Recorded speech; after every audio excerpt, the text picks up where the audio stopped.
નમસ્કાર, આપ જોઈ રહ્યા છો અરવલ્લી સમાચાર અને બુલેટિન સાથે હું છું માસૂમ। સમાચારોની શરૂઆત કરીએ હેડલાઇન્સથી।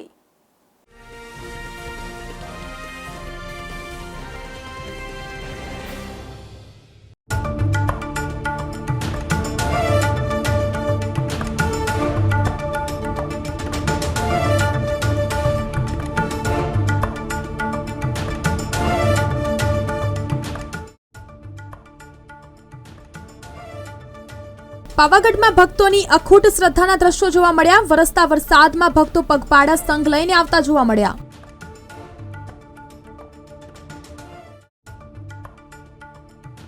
પંચમહાલમાં વરસાદી માહોલમાં પ્રકૃતિ સોળે કલાએ ખીલી ઉઠી। પર્વતીય વિસ્તારોમાં ચારે તરફ ઝરણા શરૂ થયા।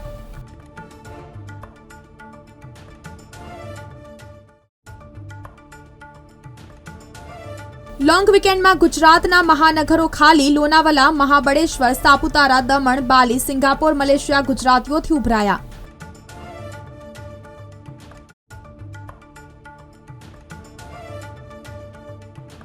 જન્માષ્ટમી પાણીમાં જશે, 3 સિસ્ટમ સક્રિય। 5 દિવસ રાજ્યમાંથી ભારે વરસાદની છે આગાહી।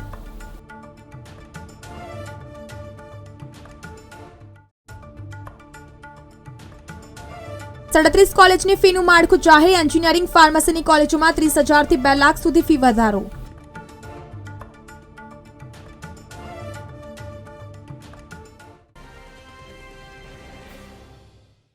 અરવલ્લીની પરણિતાનું 3 વ્યક્તિઓએ જાતીય સતામણી કરી। મોડાસા શહેરની એક પરણિતાને લગ્નેતર સંબંધ ભારે પડ્યો। પતિને તરછોડી પ્રેમી પાસે ગયેલી મહિલા તરછોડાઈ। રાજસ્થાનમાં રહેતા પ્રેમીએ કર્યું દુષ્કર્મ તો પ્રેમીએ પરણિતાને અન્ય 2 પુરુષોને સોંપી। અન્ય બંને લોકોએ પરણિતાને પીંખી નાખી તો કોઈ પણ રીતે ખુદનો બચાવ કરી મહિલા પહોંચી પિયર। સમગ્ર મામલો મોડાસા ટાઉન પોલીસ સ્ટેશને પહોંચ્યો। પોલીસે શારીરિક માનસિક શોષણ કરનાર સામે નોંધી છે ફરિયાદ। તો અરવલ્લીની પરણિતાનું 3 વ્યક્તિઓએ જાતીય સતામણી કરી છે। મોડાસા શહેરની એક પરણિતાને લગ્નેતર સંબંધ ભારે પડ્યો। પતિને તરછોડી પ્રેમી પાસે ગયેલી મહિલા તરછોડાઈ। રાજસ્થાનમાં રહેતા પ્રેમીએ કર્યું દુષ્કર્મ। સમાચાર આવી રહ્યા છે દાહોદથી। ગરબાડાના માતવા ખાતે પાણીમાં કાર તણાઈ। તળાવના કોતરમાં પાણીના પ્રવાહ સાથે કાર તણાઈ। કારમાં સવાર 4 પૈકી 2 લોકો સલામત મળી આવ્યા। ઘટનાને પગલે મામલતદાર, પોલીસ તેમજ ફાયર બ્રિગેડની ટીમ ઘટના સ્થળ પર પહોંચી તો લાપતા 2 ઇસમોની શોધખોળ હાથ ધરવામાં આવી। તો ગરબાડાના માતવા ખાતે પાણીમાં કાર તણાઈ છે। તળાવના કોતરમાં પાણીના પ્રવાહ સાથે કાર તણાઈ હતી। કારમાં સવાર 4 પૈકી 2 લોકો સલામત મળી આવ્યા। ઘટનાને પગલે મામલતદાર, પોલીસ, ફાયર બ્રિગેડની ટીમ ઘટના સ્થળ પર પહોંચી હતી। સાબરકાંઠાથી સમાચાર આવી રહ્યા છે। NIOS બોર્ડમાં પરીક્ષા આપતા વિદ્યાર્થીઓની પાસેથી ઓનલાઈન ફી કરતા પણ વધુ પૈસા વસૂલતા 3 ઝડપાયા છે। સાબરકાંઠામાં વધુ એક ACBની ટ્રેપ। પરીક્ષા આપવા કેન્દ્રમાં બેસનાર પરીક્ષાર્થીઓને પાસ કરાવી આપવા માટે લાંચ માંગી હતી।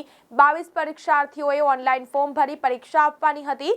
નોઈડાની શિક્ષણ સંસ્થામાં ધોરણ 10-12 પાસ કરાવવા માંગી હતી લાંચ। 1,60,000ની રકમની લાંચની માંગણી કરાઈ। તો ઈડરના દામોદર એરિયામાં શ્રી કન્સલ્ટિંગ એકેડેમીમાં ACBએ ટ્રેપ ગોઠવતા 3 ઝડપાયા છે। અરવલ્લી ACBએ રંગે હાથે લાંચ લેતા 3ને ઝડપી લઈ કાર્યવાહી હાથ ધરી છે। ACBને હાથ ઝડપાયેલા આરોપીઓ કમલેશ ગિરધરભાઈ પટેલ તેમજ કાજલ દીપકભાઈ ત્રિવેદી તેમજ ઈશુ પ્રકાશભાઈ પટેલની તેમજ ધરપકડ કરવામાં આવી છે। પશ્ચિમ રેલવે દ્વારા યાત્રીઓની સુવિધાને ધ્યાનમાં રાખી તહેવારોમાં વધારાની વ્યવસ્થા કરવામાં આવતી હોય છે। જેના ભાગરૂપે જન્માષ્ટમી તહેવારને ધ્યાનમાં રાખી ઓખા અમદાવાદ વચ્ચે જન્માષ્ટમી ફેસ્ટિવલ સ્પેશિયલ ટ્રેન વિશેષ ભાડા પર ચલાવવાનો નિર્ણય લેવામાં આવ્યો છે। આ ટ્રેનની કુલ 2 ટ્રીપ દોડાવવામાં આવનાર છે। જન્માષ્ટમીનો તહેવાર શરૂ થતાં જ રાજકોટ સહિત સૌરાષ્ટ્રવાસીઓ હરવા ફરવા માટે દેશ વિદેશમાં જવા માટે રવાના થઈ ગયા છે। તેવામાં ઉત્સવોની સિઝન શરૂ થતાં હવાઈ ભાડામાં વધારો જોવા મળ્યો છે। ટ્રાવેલ્સ એસોસિએશનના જણાવ્યા પ્રમાણે સામાન્ય દિવસો કરતાં તહેવારોની સિઝનમાં હવાઈ ભાડા 10 થી 15% વધારે હોય છે। બીજી તરફ નજર કરીએ તો શહેરમાં 10 દિવસ બાદ વરસાદના પગલે હિલ સ્ટેશન જેવો માહોલ થતા ગરમીથી રાહત થઈ હતી। વરસાદી માહોલ વચ્ચે ભર બપોરે રાત્રિ જેવો અંધકાર છવાયો હતો અને વાહનોની લાઇટો ચાલુ કરવી પડી હતી। જ્યારે ધીમી ધારે અડધો ઇંચ વરસાદ પડતા તાપમાન 3 ડિગ્રી ઘટી 30.6 ડિગ્રી પર પહોંચી ગયું હતું। સમાચારોની શરૂઆત કરીએ તો ઉકાઈ ડેમમાંથી પાણી છોડવામાં આવતા બારડોલીના હરિપુરા ગામે આવેલ કોઝવે પાણીમાં ગરકાવ થઈ જતા 15 થી વધુ ગામોનો કડોદ અને બારડોલી સાથેનો સીધો સંપર્ક કપાયો હતો. ઉકાઈ ડેમમાં પાણીની સતત વધી રહેલી આવકને કારણે રૂલ લેવલ જાળવવા ઉકાઈ ડેમમાંથી 40,000 ક્યુસેક પાણી છોડવામાં આવી રહ્યું છે. FRC ટેકનિકલ ઇજનેરી, ફાર્મસી, હોટેલ મેનેજમેન્ટ સહિતના ટેકનિકલ કોર્સિસનું પ્રશિક્ષણ આપતી 5% મર્યાદામાં ફી વધારો માંગનારી 37 કોલેજોમાં 2 વર્ષ માટે 40,000 થી 2 લાખ સુધીનો ફી વધારો જાહેર કરવામાં આવ્યો છે. જ્યારે 2024-25માં શરૂ થયેલી 20 કોલેજની 45,000 થી 1.20 લાખ સુધીની 1 વર્ષ માટેની ફી જાહેર કરવામાં આવી છે. હવામાન વિભાગ દ્વારા આગામી 5 દિવસ સમગ્ર ગુજરાતમાં સાર્વત્રિક વરસાદની આગાહી વ્યક્ત કરવામાં આવી છે. આ સાથે જ ગુજરાતમાં તહેવારોની શરૂઆત થઈ છે અને 4 દિવસના લાંબા વેકેશનની પણ શરૂઆત થઈ છે. અત્યારે મેઘરાજા પણ મન મૂકીને વરસવાની તૈયારીમાં છે. હાલમાં ગુજરાત પર એક સાથે 3 સિસ્ટમ સક્રિય છે. જન્માષ્ટમીના તહેવારોમાં હરવા ફરવાનો ગુજરાતમાં ટ્રેન્ડ છે. આગળ જતા રવિવાર અને સોમવારે જન્માષ્ટમીની રજા છે, એટલે લોંગ વીકેન્ડથી ગુજરાતીઓ રજાના મૂડમાં છે. જ્યારે રાજકોટ સહિત સૌરાષ્ટ્રમાં તો 5 દિવસનું મિની વેકેશન પડી ગયું છે. ગુજરાતના 4 મહાનગર અમદાવાદ, સુરત, વડોદરા અને રાજકોટ આ લોંગ વીકેન્ડમાં ફરવા નીકળી ગયા છે. પાવાગઢમાં ભક્તોની અખૂટ શ્રદ્ધાના દ્રશ્યો જોવા મળ્યા. વરસતા વરસાદમાં ભક્તો પગપાળા સંઘ લઈને આવતા જોવા મળ્યા હતા. માત્ર પ્લાસ્ટિકના સહારે છત બનાવી રથ લઈને આવ્યા હતા. ભક્તો સંગીતના તાલે વરસતા વરસાદમાં નૃત્ય કરી ભક્તિમાં તલ્લીન બન્યા હોય તેવા દ્રશ્યો જોવા મળ્યા હતા.